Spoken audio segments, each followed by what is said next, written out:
সবাই ভিডিওটা লক্ষ্য করুন, মাশরাফি কি বলতে চায় কতগুলো শুনুন আগে।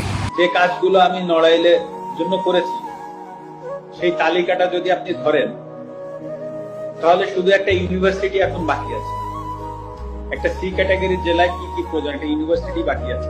আমার বাবাকেও বলে দিয়েছি যে এটার কোনো বিচার বর্তমান সরকার বা যারাই আসুক বা যারাই থাকুক বা আসুক, হ্যাঁ, তাদের কাছে আমি এটা নিয়ে কোনো বিচার চাইব। কারণ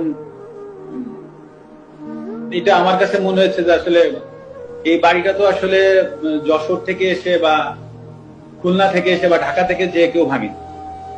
হ্যাঁ, নড়াইলের মানুষ কোনো না কোনো জায়গা থেকে উঠে এসে ভাঙছে।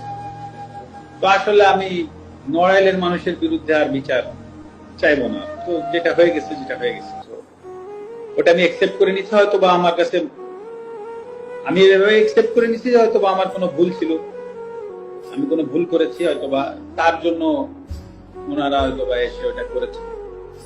তো আমার মনে যদি বিন্দুমাত্র কষ্ট এখন আর নাই, আমি মানে কষ্ট নাই এই কথাটা ভুল, মানে কারো প্রতি রাগ ক্ষোভ এগুলো কিছুই নাই।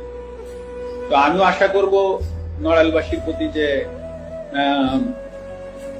আমার কোনো ভুলে বা কোনো জায়গায় যদি কষ্ট হতে থাকে, তো আশা করি তারা তো একটা স্টেপ নিয়েছে, তারাও আমাকে এই জায়গা থেকে ক্ষমা করবে।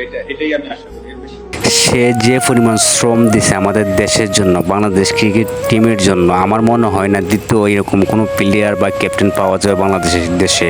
খুব আফসোস হয় নড়াইলবাসীদের জন্য, তার স্বপ্নের বাড়িটা ভেঙে দিল ভাই। এরকম মানুষ আর দুনিয়াতে আর হবে না।